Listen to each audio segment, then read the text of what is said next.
月球有水吗？在宇宙真空的状况中，你认为月球会有水的存在吗？一直以来，我们可能会认为说，月球在宇宙中，月球没有空气、没有大气的时候，应该不会有水的存在吧？不过，科学家一直以来都认为月球上有水的存在，特别在这几年，有许多的证据证明了月球有水的存在。最早在2008年的时候，印度的科学家他们有一个月球探测器，这个月球探测器的名称称为月船1号。月船1号的探测器在探索月球的时候，发现了月球的南极的地方可能有水分子的存在。随后，美国 NASA 太空总署在2009年的时候发射了一个探测器。这个探测器跟一般的卫星探测器有点不太一样。在我们的认知传统上，一般的探测器会像卫星一样环绕在月球的表面，利用它的侦测器或利用它的仪器来做月球地表上的状况的侦测。而这个探测器呢，跟我们通常的卫星探测器用的方法不太一样。它有一个非常特别的状况，它用撞的。科学家利用它来撞击月球的表面。探测器撞击月球表面以后，撞击时所喷发的物质 ，NASA 科学家在其中也发现有水的存在。这也是另外一个证据，证明月球可能有水的存在。同年 ，NASA 正式的宣布，结合了月球1号探测器和卡西尼号的证据，都可以指出月球有水的证据。不过，这些证据都还有一个很大的问题点，这些证据都来自于光谱以上的证据。光谱以上的证据，水和一些化合物的光谱会难以区分。所以，到底月球上的物质是水还是其他的化合物呢？这可能就要亲自到月球上取得样本才会知道了。所以，要怎么取得样本呢？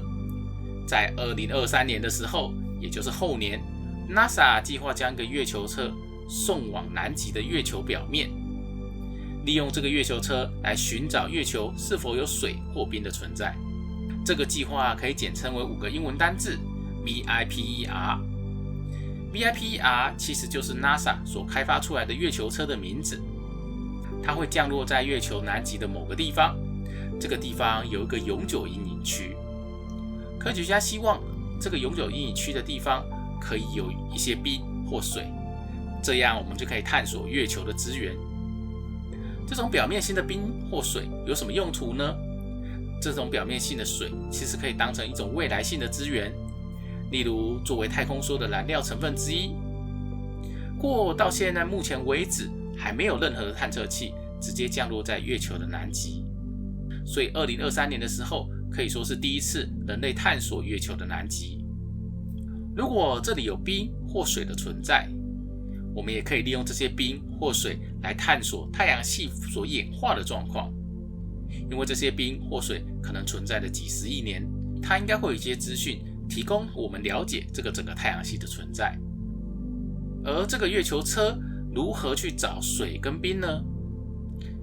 NASA 表示，这个月球探测器会利用各种方式来寻找水或冰，甚至这一个月球探测车也有可能用着地的方式来取得样本。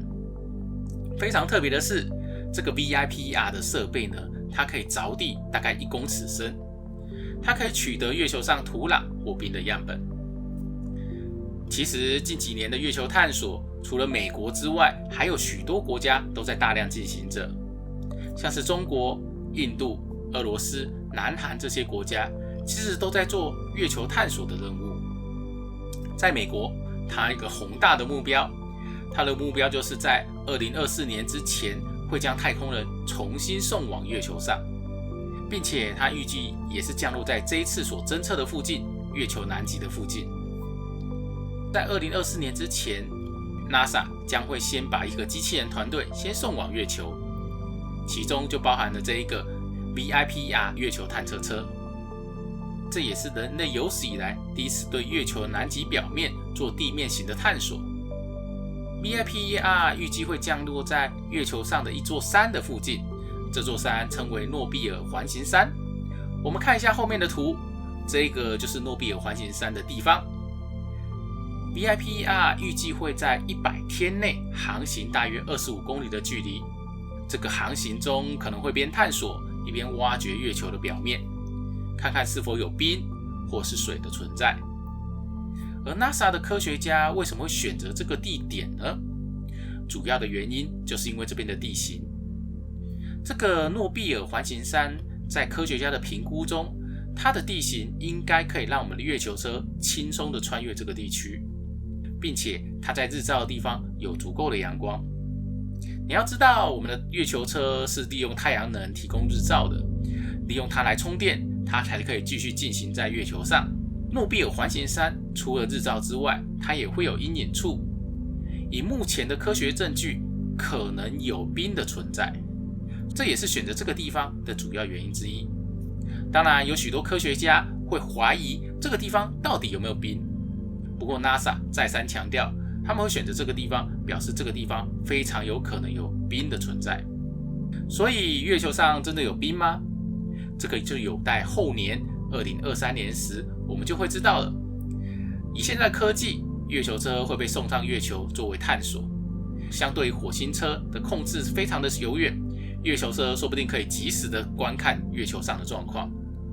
到时候你就会发现，我们离电影中的太空世界越来越近了。